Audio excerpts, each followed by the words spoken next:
Olá, boa noite. Sejam bem-vindos ao Roda Viva.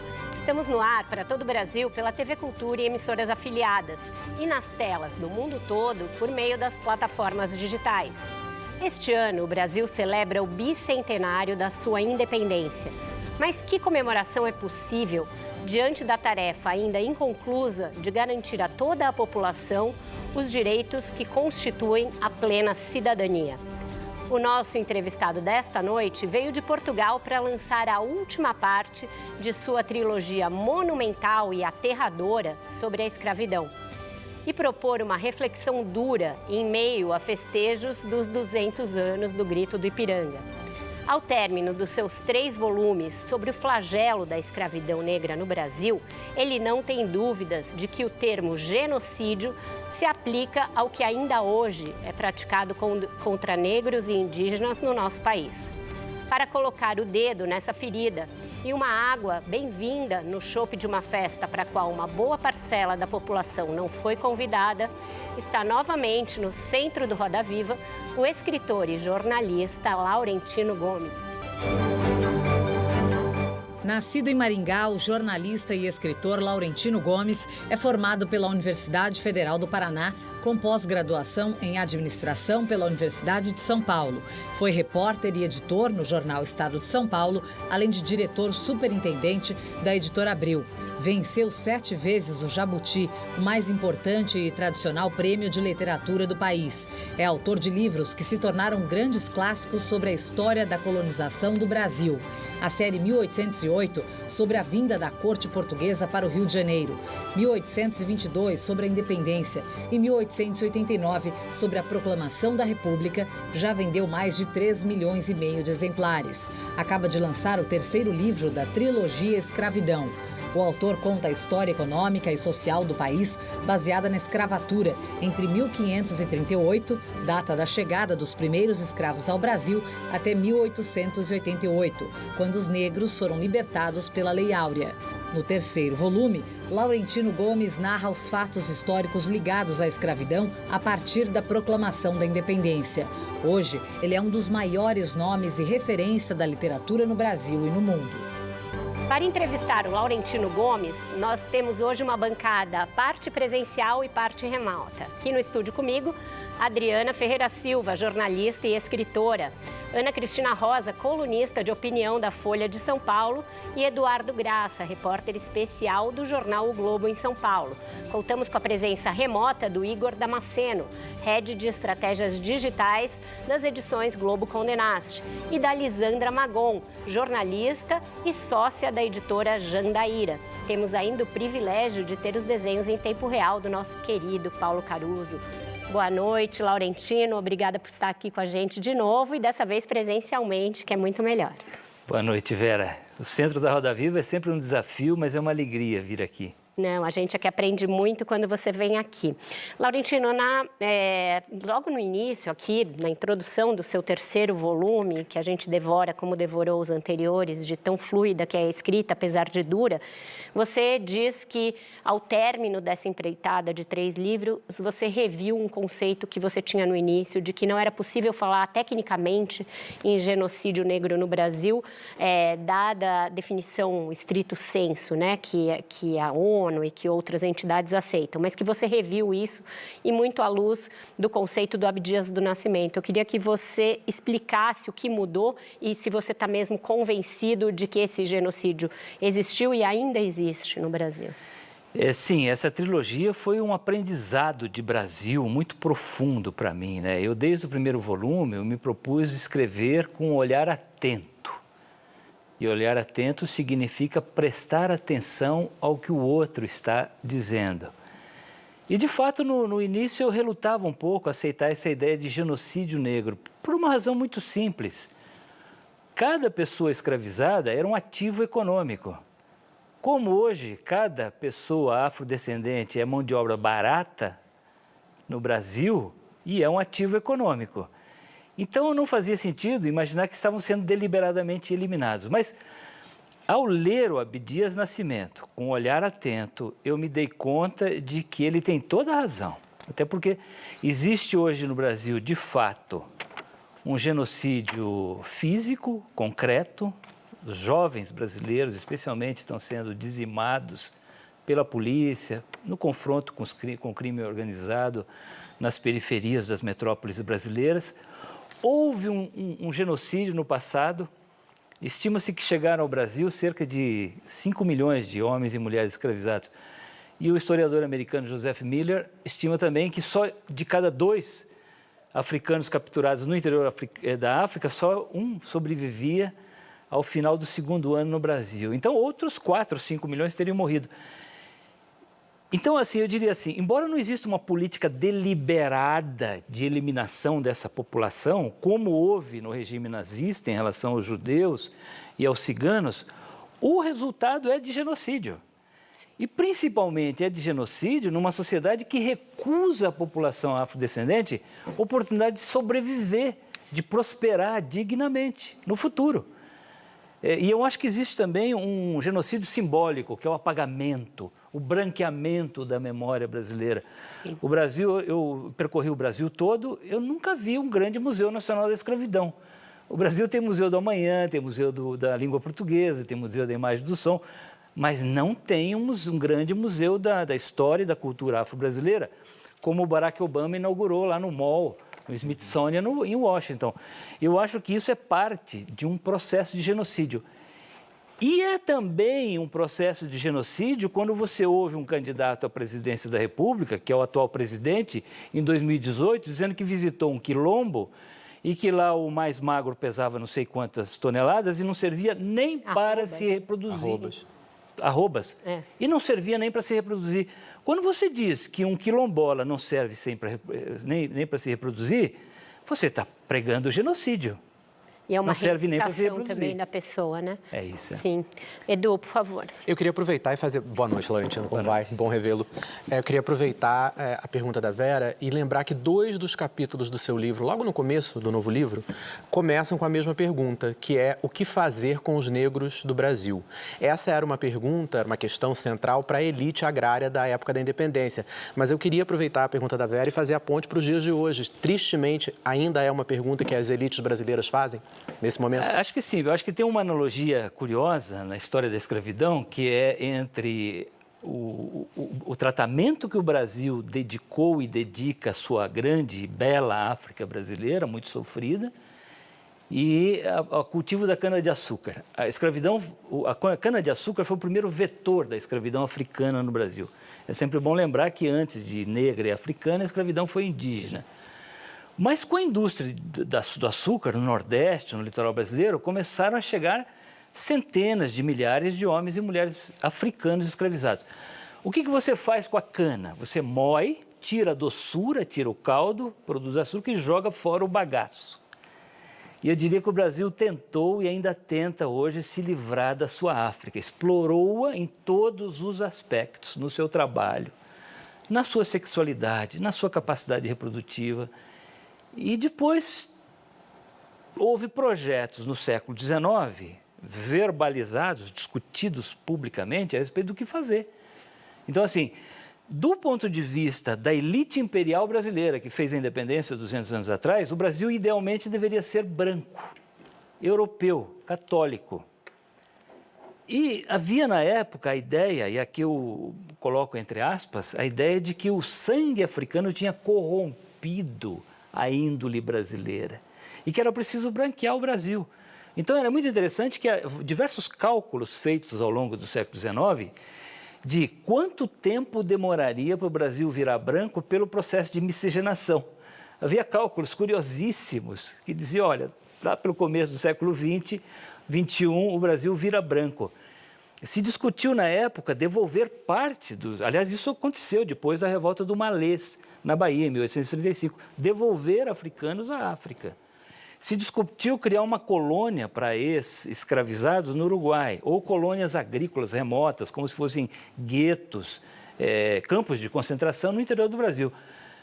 Isso não era possível. Obviamente que não, a imensa maioria da população brasileira era descendente de africanos ou escravizados na época. Então, o Brasil teve que aceitar a sua África, mas hoje eu acho que continua ainda uma ideia num pedaço branco europeu, século XVIII do Brasil, que acha que idealmente o Brasil deveria ser branco.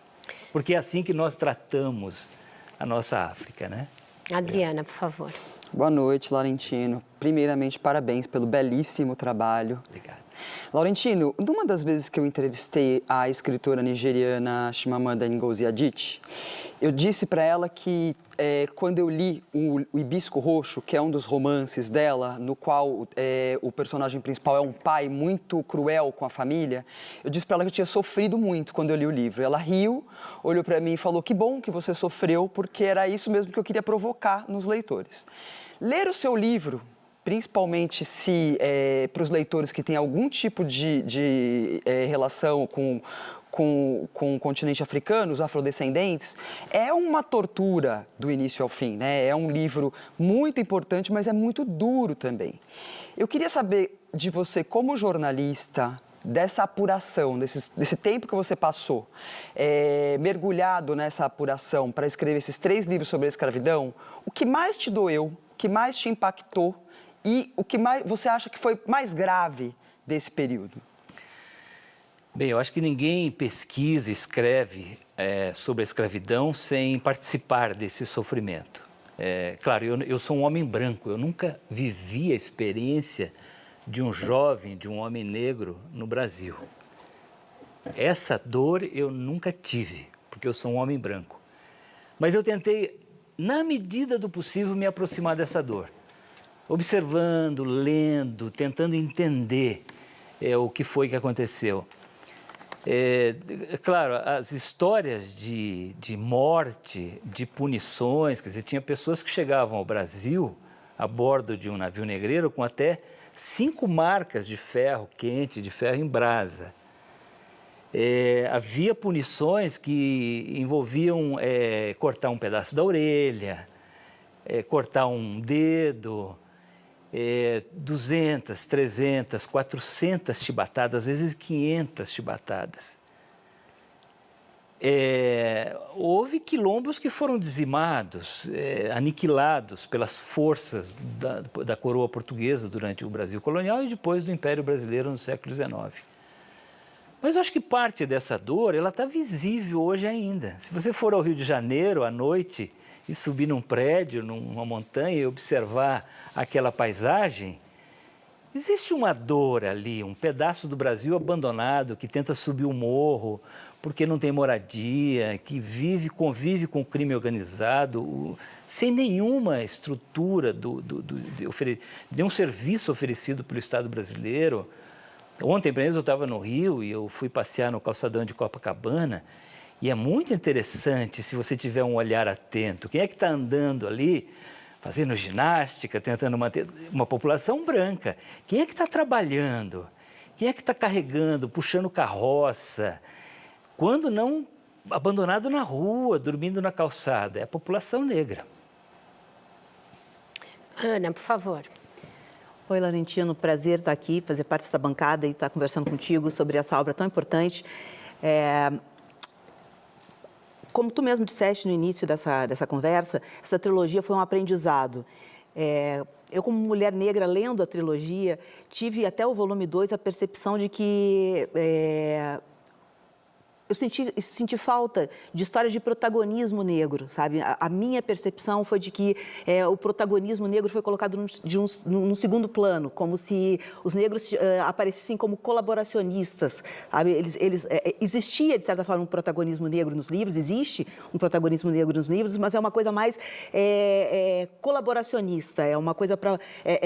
eles são partícipes e ajudam a manter, vamos dizer assim, o sistema escravocrata, escravagista. Já nesse terceiro volume, eu sinto que há uma evolução, vamos dizer assim, um olhar diferente teu para os abolicionistas, como André Rebouças, para o Luiz Gama, há uma percepção diferente. Houve, de fato, essa mudança de percepção, e isso é uma coisa deliberada ou isso foi uma coisa que se deu com um amadurecimento teu enquanto estudioso dessa questão tão importante para o Brasil, como tu mesmo já disseste? Eu acho que tem 2 razões. A primeira, sim, há um aprendizado, né? Eu acho que eu fui me tornando mais sensível à questão racial no Brasil enquanto eu caminhava. Eu fui ficando mais atento, embora desde o primeiro volume eu realmente tenha me proposto a escrever e a trabalhar com um olhar atento. Mas há um aprendizado na trilogia. Uma segunda razão é uma documentação mais farta. Por exemplo, Palmares, não existe um único documento, um único relato, um único testemunho a partir dos quilombolas. Toda a documentação é pelo olhar branco. São expedições holandesas, portuguesas, e é a partir daí que se estuda Palmares. Eu diria assim, na documentação histórica existe um viés mais branco para o primeiro e segundo volume. No terceiro, não. No terceiro você tem cartas e artigos do Luiz Gama, José do Patrocínio, André Rebouças. Tem a primeira e única biografia escrita por um escravo africano no Brasil, que é o Mohamed Gardo Bacoquá, que morou no Brasil, depois foi para os Estados Unidos, Canadá, Inglaterra. É o único caso de um homem, de um africano escravizado, que escreveu a sua biografia. Esse é um documento precioso. Então, acho que isso contribuiu também para que eu percebesse e pudesse realçar mais o protagonismo negro no processo que vai da independência até a abolição. Vou chamar agora a colaboração do Igor. Igor, por favor, sua pergunta. Boa noite, Laurentino. Um prazerzão estar aqui com você hoje. Eu acho interessante o quanto a questão sobre você ser um homem branco tem surgido nessa conversa, conversando sobre raça, e é um aspecto que me pegou muito na trilogia Escravidão, porque os debates raciais no Brasil eles têm ganhado uma perspectiva bastante particular nos últimos anos, onde pessoas brancas têm assumido um lugar de muita passividade, então de ter sempre, se colocar sempre como alguém que precisa entender, como alguém que precisa aprender, e pessoas negras têm sido comumente postas nesse lugar de grandes oráculos sobre o problema de raça no Brasil, né? E você, com essa trilogia, traz uma abordagem bastante interessante, que é de partir desse diálogo com um raciocínio bastante bem elaborado sobre um assunto muito complexo, que é o processo de escravização no Brasil, como um homem branco. Então, gostaria de saber de você se você acredita que as pessoas brancas podem colaborar mais, contribuir mais para que o debate sobre raça no Brasil progrida, e se você tem alguma dica de como essas pessoas podem agir, como essas pessoas podem ser mais participativas, sem invisibilizar ali o protagonismo de pessoas negras ou respeitando ali as devidas proporções, né? Sim, eu confesso que quando eu entrei nesse assunto, eu tinha um certo receio de estar indevidamente atropelando o chamado lugar de fala, né? Quem tem a prerrogativa de falar, interpretar a história negra do Brasil? Mas eu acho assim, a escravidão é um elemento tão fundamental na formação da sociedade brasileira, as suas consequências são tão visíveis na nossa realidade de hoje, que ela deveria ser assunto de qualquer brasileiro, independente da cor da pele. O problema é que, às vezes, ela é assunto na forma de intolerância, de racismo, especialmente por parte da população branca, que eu acho que é uma linguagem escravista que vem se perpetuando ao longo do tempo. Existia no Brasil colônia, existia no século XIX e continua entre nós ainda hoje. Mas eu acho que, assim, qualquer brasileiro que realmente tenha interesse e que sonhe com um Brasil melhor do que nós temos hoje, deveria se debruçar sobre a escravidão. E quem tiver alguma contribuição a dar, deve dar.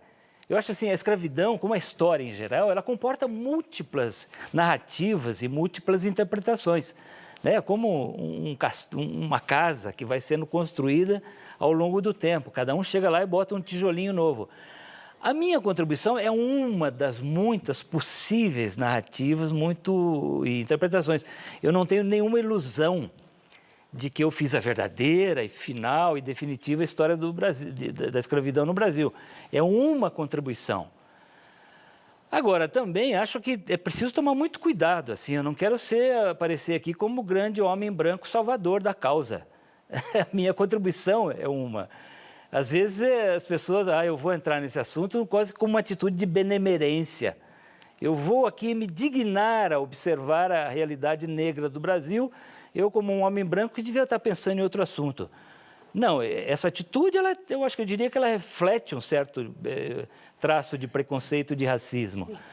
Nós temos que entrar como brasileiros. Assim, a herança da escravidão, ela é tão perversa, ela destrói de tal forma as nossas chances de realizar o Brasil no futuro, que ou nós nos debruçamos sobre ela, honestamente, ouvindo o outro, prestando atenção nas dores, nas queixas do outro, ou o Brasil vai continuar sendo um país atrasado, pobre, ignorante. Não vai para lugar nenhum, porque eu continuo a achar, agora mais do que nunca, eu tenho absoluta convicção que a questão racial é fundamental no nosso entendimento. É isso, é daí que advém todas as nossas grandes dificuldades. Perfeito. A pergunta agora é da Lisandra Magon. Lisandra. Muitas revoltas abolicionistas foram protagonizadas por pessoas brancas, né? Você coloca isso bastante no segundo e no terceiro livro. Mas também houve muitas revoltas que foram lideradas por pessoas escravizadas e que foram rapidamente contidas com bastante violência. Eu queria saber em que medida você acha que essas revoltas também colaboraram para o processo de abolição. Como é que isso impactou o governo e impactou a política escravista na época? Sim, especialmente no século XIX, no final, assim, nos anos que antecederam a chamada Lei Áurea, a participação negra no Brasil foi absolutamente fundamental para erodir, desmontar o aparato escravista, né? Claro, houve muitos episódios de rebelião, de fugas, de formação de quilombos. O mais famoso é Palmares, mas nós tivemos também a revolta de Carrancas, em Minas Gerais, a revolta do Manuel Congo no Brasil, em 1838, a revolta do Malês, várias revoltas importantes na Bahia, na primeira metade do século XIX. Mas isso se acelerou de forma definitiva junto com o movimento abolicionista. Depois da Guerra do Paraguai, que terminou em 1870, o Brasil testemunha a primeira grande campanha popular de rua de sua história, que foi o movimento abolicionista. E nas fazendas do interior, milhares de homens e mulheres escravizados começaram a participar e a promover fugas, a organizar quilombos, o famoso quilombo do Jabaquara, na Serra de Cubatão, o quilombo do Leblon, tinha quilombo na Floresta da Tijuca. E tudo isso vai contribuindo para inviabilizar o sistema escravista que tinha sobrevivido durante 350 anos. Além dos grandes protagonismos, né, dos 4 principais abolicionistas brasileiros, 3 eram negros.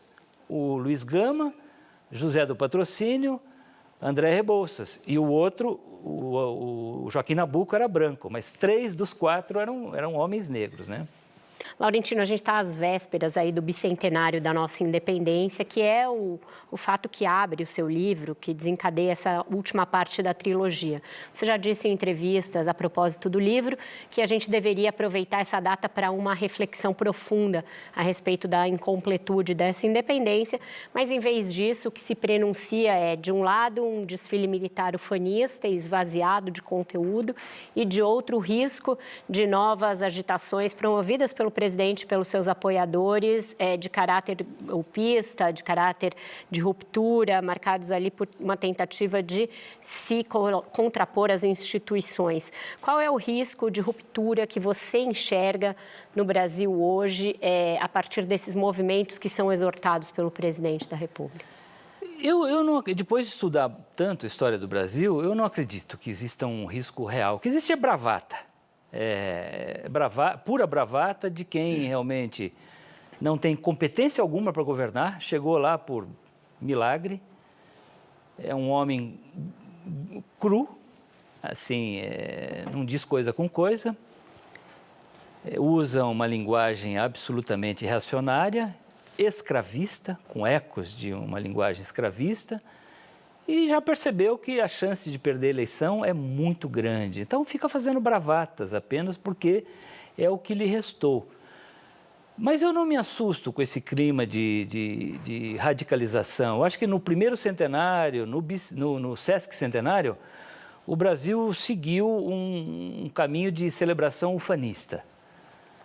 E aí, no bicentenário, eu acho que nós estamos fazendo uma pergunta correta, que é: o Brasil deu certo ou deu errado? O que deu certo e o que deu errado? E acho que, assim, existe muita frustração no ar, né? Porque no passado se construiu uma mitologia muito forte de que o Brasil era um gigante adormecido, em berço esplêndido, cuidava muito bem da sua natureza, um país idílico, um povo trabalhador, pacífico, e que teve uma escravidão benévola, patriarcal e uma grande democracia racial como consequência. E tudo isso não é verdade. Eu acho que depois de quase 40 anos de democracia, nós estamos discutindo como nunca a nossa identidade nacional. Nós somos mesmo pacíficos, então como é que se explica tanta criminalidade? A maioria dos brasileiros que eu conheço é honesta, mas e de onde vem tanta corrupção, tanta mazela, tanto toma lá da cá? E se nós somos mesmo uma democracia racial, como é que a imensa maioria da população brasileira descendente de africanos vive abandonada à própria sorte? Por que o Brasil não dá chance para que essa África se realize na plenitude dos seus talentos e das suas vocações? Por que as demonstrações de racismo são diárias no Brasil? Então, assim, essas constatações são assustadoras e elas estão afetando muito o bicentenário, porque, no fundo, é comemorar o quê? Sim. Comemorar o quê? O que nós temos para comemorar? Mas acho isso muito saudável, porque é desse susto, é dessa surpresa, é que nós vamos construir um Brasil melhor. Um Brasil em que nós teremos um entendimento mais maduro a respeito da nossa identidade. E não uma identidade que foi construída de cima para baixo. Então, por isso que, apesar de tudo, eu acho que esse bicentenário não aconteceu ainda, ele está bastante contaminado pela disputa eleitoral. E também essa grande pergunta, né? É o Brasil do Bolsonaro, ufanista, fazendo desfile militar no 7 de setembro em Brasília, ou é o Brasil dos excluídos, dos abandonados, dos indígenas que estão sendo dizimados na Amazônia? Que Brasil nós queremos celebrar?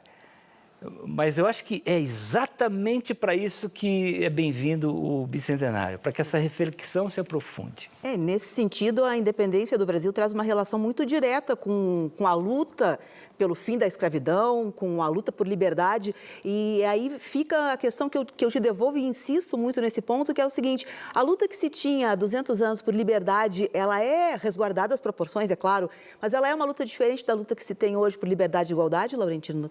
Não, acho que era a mesma. Aliás, nesse terceiro volume, eu tenho um capítulo sobre os esquecidos, né? Que são os órfãos da independência, pessoas que foram mobilizadas pela luta da independência entre 1821 e 1822 e que viram as suas expectativas frustradas. Por exemplo, no grande confronto que se travou na Bahia entre 1822 e 23, que levou à expulsão dos portugueses de Salvador no dia 2 de julho de 1823, os marinheiros, as pessoas que faziam navegação de cabotagem no recôncavo baiano e que eram escravizadas, foram fundamentais para o boicote, para impedir que os alimentos do recôncavo chegassem à capital baiana. Isso contribuiu para a capitulação dos portugueses no dia 2 de julho. Os homens e mulheres negros participaram da luta, da guerra da independência, no Ceará, no Piauí, na Bahia, se mobilizaram e nada aconteceu. O Brasil rompeu seus vínculos com Portugal e manteve a estrutura social intocada. Não distribuiu terras, não promoveu, não acabou com o tráfico negreiro, não acabou com a escravidão, não educou as pessoas, nada. Manteve a estrutura vigente. E essa frustração, ela irrompe de forma violenta durante o período da regência. Que nós temos uma série de conflitos regionais, a cabanagem, a balaiada, a sabinada, até a farroupilha no Rio Grande do Sul, e que geralmente vinha da base da sociedade, dos ribeirinhos, dos índios, dos negros, dos mestiços, que é essa população órfã. Essa orfandade permanece até hoje. Claro, existem lutas novas, né? Existem reivindicações novas, por exemplo, cotas, essas coisas, na época não se reivindicava com a ênfase de hoje. Mas eu diria assim, o sentido geral da luta é o mesmo. É exclusão, né? Eu vou chamar o Igor agora, depois volto para a bancada. Pode soltar. Só queria aproveitar que a gente voltou um pouquinho para a saga 1808 para tratar especificamente sobre o primeiro livro, que é onde você reflete bastante sobre os impactos que a vinda da família real para o Brasil causaram ali na fundação dessa nova nação, né? E um desses impactos que muito me interessa é o surgimento das polícias militares, que ocorre exatamente por conta da vinda de Dom João VI junto com a nobreza de Portugal. E, num contexto contemporâneo, a gente assiste a essas polícias protagonizando ali as manchetes dos jornais frequentemente por conta ali do viés flagrantemente racista presente na forma de atuar dessa instituição. Eu queria entender com você se a gente consegue relacionar esse contexto contemporâneo de diversos escândalos de violência e racismo com o contexto inicial ali de surgimento dessas polícias e se você consegue destacar para a gente algumas das principais demandas que proporcionaram o surgimento dessas forças de segurança. Sim, a pergunta é boa porque, de fato, o braço armado do Estado brasileiro, tanto quanto da coroa portuguesa no período colonial, ele sempre esteve a serviço do sistema escravista. Então, nesse terceiro volume, eu abro a introdução comparando dois quadros, né, famosos de 1828. Aliás, um famoso, o outro anônimo. O primeiro é do Pedro Américo, que é um Brasil europeu, Brasil marcial, impecavelmente branco e masculino.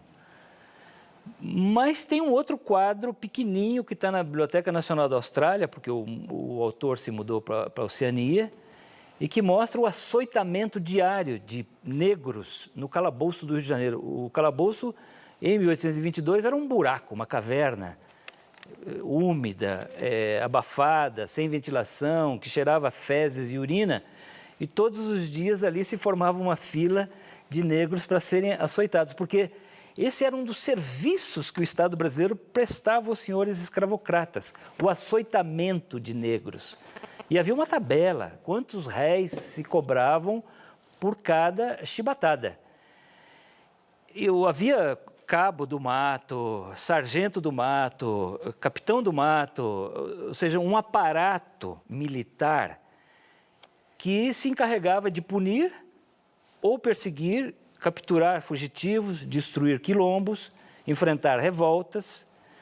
E funcionou assim. É muito interessante que só nas vésperas da Lei Áurea, o Exército Brasileiro, pela voz do Marechal Deodoro da Fonseca, pede formalmente à Princesa Isabel que os seus oficiais e soldados fossem dispensados da tarefa de perseguir fugitivos. Laurentino, e você então é uma também... conversão tardia. E eu acho que esse braço armado, infelizmente, às vezes continua a serviço dessa mentalidade escravista que nós temos ainda hoje. E ainda só para aproveitar que a gente está nesse tema, antes de eu passar para a bancada, no livro você usa o termo milícias muitas vezes, né? Que também tem uma correlação com o que a gente vê hoje das milícias que crescem principalmente no Rio de Janeiro, mas em outros lugares, né? É interessante observar esse Brasil que era uma miragem, né, no século XIX. Tinha uma justiça que funcionava, tinha boas leis, a Constituição de 1824 era uma das mais liberais e inovadoras do mundo. Aliás, foi a mais duradoura, né, do Brasil. E ela previa, assegurava direitos, embora ignorasse as pessoas escravizadas, que eram não cidadãos. Simplesmente não participavam desse sistema de deveres e direitos. Embora tivesse alguns direitos, formalmente sim. Mas era um Brasil de faz de conta. Porque nas fazendas, no interior ermo, isolado do Brasil, segundo uma expressão do Joaquim Nabuco, abolicionista pernambucano, o braço da justiça não chegava.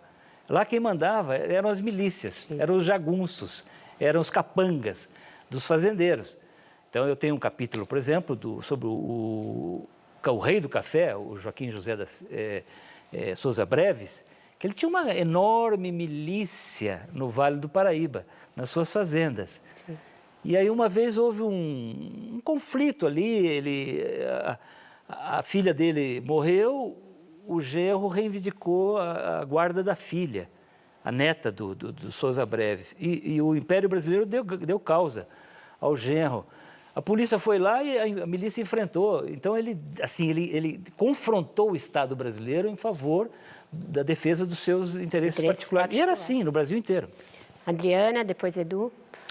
Laurentino, no primeiro bloco agora você falou sobre que não quer ser visto como um grande homem branco salvador, né? E a Djamila Ribeiro recentemente escreveu uma coluna na Folha de São Paulo justamente tratando disso, ela chama isso de fetichismo branco. E o tema da coluna, no qual ela usou esse termo fetichismo branco, era um vídeo que viralizou nas redes sociais de uma mulher, a Madalena Silva, que foi encontrada em situação análoga à escravidão. Ela trabalhou durante 54 anos para uma família branca, nunca recebeu salário. E ela encontra com uma jornalista branca, tem um momento ali de emoção, né? A jornalista, ela não toca na jornalista, e a jornalista fala, não, nós somos iguais, e foi essa imagem que viralizou. E a Djamila fala, não, nós não são iguais, porque ela é uma mulher negra retinta que não teve seus direitos respeitados, né? Eu queria que você me falasse um pouco sobre, de alguma maneira, o movimento abolicionista, ele perpetuou essa imagem do fetichista branco e também por que é que ainda hoje essa ideologia escravocrata continua vigente no Brasil, porque a Madalena não é a única mulher a ser encontrada em situação análoga à escravidão. Nos últimos 2 anos, pelo menos umas 5 mulheres foram encontradas nessa situação e sempre todas negras. Sim, eu acho que essa mentalidade continua, porque a escravidão não era apenas uma curiosidade, um evento circunstancial da história do Brasil. A escravidão se estabeleceu como um sistema muito bem definido de divisão de riqueza, de poder, de privilégios, desde o início do período colonial brasileiro. O Joaquim Nabuco também falava muito sobre isso, né, da escravidão, que assim definiu e distorceu a maneira como a sociedade brasileira poderia ter se organizado. Como em 1888 nós tivemos uma abolição formal, o Brasil parou de comprar e vender gente como mercadoria, mas não mudou essa estrutura de divisão de poder, de riqueza e de privilégio, as relações escravistas permanecem. No último capítulo desse 3º volume, eu falo do 14 de maio, o dia seguinte, em que há uma mudança muito curiosa de semântica. Então, a senzala vira colônia, o capataz vira o camarada, não sei o quê, e o outro, que era escravizado, vira um trabalhador. E onde antes havia uma relação baseada no chicote, agora tem contratos absolutamente indecentes de trabalhos com remuneração ridícula e sem qualquer possibilidade dessa pessoa se promover. Então, as relações escravistas continuam. Mas eu acho que o movimento abolicionista contribuiu, sim, para essa ideia do grande homem branco e grande mulher branca, a princesa Isabel, como uma benfeitora da causa negra, né? Aquele que estende a mão ao oprimido e o traz para junto de si. E eu acho que isso nasce lá na própria Inglaterra, que é onde começa o movimento abolicionista no século XVIII, e que a imensa maioria era, assim, muito por razões religiosas, né? E os grandes abolicionistas britânicos eram homens brancos, pastores, missionários. Isso aconteceu também nos Estados Unidos, embora tenha tido, sim, participação de pessoas negras. Mas fica essa ideia de que o abolicionismo britânico foi, no fundo, uma concessão, um avanço na marcha inexorável do homem branco rumo a um futuro mais iluminado. E que depois de um estágio de barbárie, houve uma iluminação, opa, a escravidão não é mais aceitável, então para que nós homens brancos, possamos nos alçar ao novo patamar de desenvolvimento, vamos acabar com a escravidão. Isso se transfere também para o Brasil, embora, como eu citei há pouco, 3 dos grandes abolicionistas fossem negros, né? Edu. Laurentino, eu queria fazer uma provocação. Apesar além do seu discurso de esperança no Brasil futuro no primeiro bloco, já no título do seu livro sobre 1822, você anuncia que o nosso era um país que tinha tudo para dar errado. Aqui estamos conversando sobre esses temas. Depois de tanta pesquisa, É possível, podemos cravar um momento histórico preciso em que a gente deu errado? Essa pergunta me persegue. Aliás, é interessante que tem um grande livro do Vargas Llosa, Conversa na Catedral, e que o personagem está dentro da catedral e ele faz essa pergunta, né? Em que momento o Peru se perdeu? Ele usa uma expressão mais chula do que essa. Mas eu também me pergunto, né? Em que momento o Brasil deu errado? Já que não é ainda, e está longe de ser, o Brasil dos nossos sonhos. Eu acho que não dá para definir assim, um momento crucial. Acho que essa construção vem desde o momento em que o Brasil começa a ser construído por relações escravistas, com base no latifúndio, na concentração de riqueza. Um país que não priorizou a educação. Na independência, a América Espanhola tinha 22 universidades. Na independência dos Estados Unidos, todas as universidades chamadas Ivy League, que são as grandes universidades americanas, já estavam lá. A primeira universidade brasileira é de 1912, quase 100 anos depois da independência. Estima-se que, na época, 99% da população fosse analfabeta. Na República, eram 90%. E no meados do século XX, quando eu nasci, em 1956, eram 50%. Então, você vê que não dá para definir uma data assim. Aqui o Brasil deu errado. É um processo que vai... Agora, sem dúvida, o Brasil é um país especialista em perder oportunidades de transformação. Se você observar, por exemplo, o projeto de José Bonifácio Andrade Silva, em 1821, 22, ele previa educação, ele defendia o fim imediato do tráfico de pessoas escravizadas da África, abolição gradual, investimento em educação, investimento em indústria, no comércio. Até uma reforma agrária. Reforma agrária pela taxação gradual do latifúndio improdutivo. Isso também, o André Rebouças defendia a chamada democracia rural. Ele dizia, olha, precisa dar oportunidade às pessoas que foram libertadas do cativeiro para ter acesso à terra. Até porque foi a riqueza, riqueza, ao trabalho. Fazer o que elas estavam acostumadas a trabalhar, né? Isso, então, e o Brasil vai perdendo a oportunidade. Então, eu insisto isso, não é por falta de projetos e ideias que o país deu errado, é porque o Brasil não fez o que devia fazer no momento adequado. Ele vai perdendo a oportunidade. Eu vou chamar a Lisandra agora, que ela vai falar um pouco de uma tentativa de reparação disso. Na entrevista que a filósofa Sueli Carneiro concede ao Mano Brown no podcast Mano a Mano, ela cita um artigo intitulado Os Cotistas Desagradecidos, do historiador e jornalista Tal Golin. Nesse artigo ele fala que a primeira política de cotas que existiu no Brasil foi justamente a vinda dos imigrantes, foi justamente a política que tentou embranquecer o Brasil, trazendo pessoas para trabalhar na lavoura que fossem europeus e que viessem justamente para embranquecer o Brasil. O que você acha dessa ideia dessa política como uma política de cotas, especialmente nesse ano que a gente está discutindo isso mais do que nunca, já que esse projeto vai ser analisado a partir de agosto, quando vence a primeira data dos 10 anos da política de cotas raciais no Brasil? Sim, eu concordo que sim. Houve, como eu já citei há pouco, havia um projeto de branqueamento da população no século XIX. Por exemplo, o estado em que eu nasci, o Paraná, é um exemplo disso. Em meados do século XIX, metade da população de Curitiba era negra. Tinha uma expressiva população escravizada em Curitiba. Hoje você chega lá, é inexpressivo. Existe uma população afrodescendente em Curitiba, mas proporcionalmente houve uma mudança enorme, porque lá esse projeto de branqueamento, tanto quanto em Santa Catarina, no Rio Grande do Sul e também um pouco em São Paulo, foi bem sucedido. Essa mudança de perfil demográfico pela vinda de imigrantes, alemães, ucranianos, italianos e assim por diante. Os meus bisavós italianos, da família Fagnani, Panissa, chegaram ao Brasil no final do século XIX.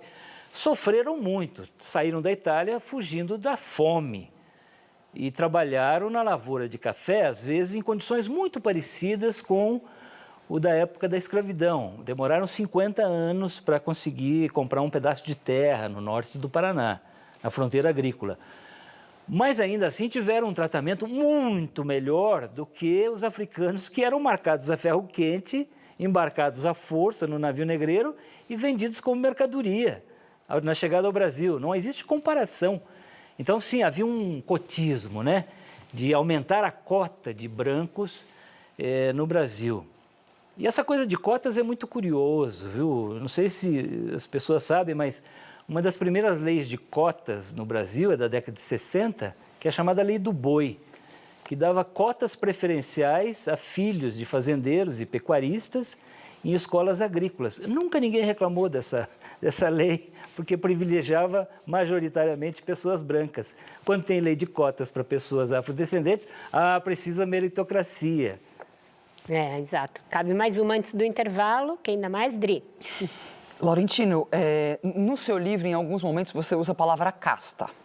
No ano passado, a jornalista estadunidense Isabel Wilkerson lançou um livro que se chama Casta, as origens do nosso mal-estar, que entrou na lista de melhores livros do New York Times, do clube de leitura da Oprah, enfim, de vários lugares. Nesse livro, ela faz uma comparação entre o regime de casta indiano, a segregação racial nos Estados Unidos e o nazismo. E ela vai mostrando ali como a ideologia nazista usou várias referências do regime segregacionista dos Estados Unidos contra a população judia. Eu gostaria de te ouvir, porque em muitos momentos, lendo o livro da Isabel, eu me lembrei do Brasil. Porque aqui no Brasil, um homem negro, ele pode pertencer à elite, mas isso não vai impedir que ele seja parado na rua, por exemplo, por um policial, se o policial achar que o carro que ele está usando não é dele, como aconteceu com o tenor Jean William, por exemplo. Quais são as castas que definem o Brasil? Eu acho que o Brasil é um país de castas sem formalmente ter definido isso. Porque existem inúmeros estudos que demonstram uma reprodução de geração para geração da riqueza, do privilégio, do acesso aos recursos do Estado. Como existe uma reprodução natural da pobreza. Isso vai gerando um sistema de castas, em que a ascensão social, a mobilidade social vai se calcificando, ela vai se inviabilizando ao longo do tempo. E por isso que eu insisto que é tão importante essas políticas públicas como a de cotas. Porque, assim, é bom falar em meritocracia quando todo mundo teve as mesmas condições de começar na vida, com boa educação, boa saúde, boa moradia. Agora, se um teve essas condições favorecidas, geralmente como um sistema de distribuição de privilégios do Estado brasileiro, e outra não dá para falar em meritocracia. E se a gente quiser quebrar esse sistema de castas que vai se calcificando ao longo do tempo, é preciso que o Estado promova políticas públicas para furar as castas que vão... Por isso que eu sou a favor. Eu sou a favor dessas políticas, não só de cotas, como outras todas que podem ser implantadas.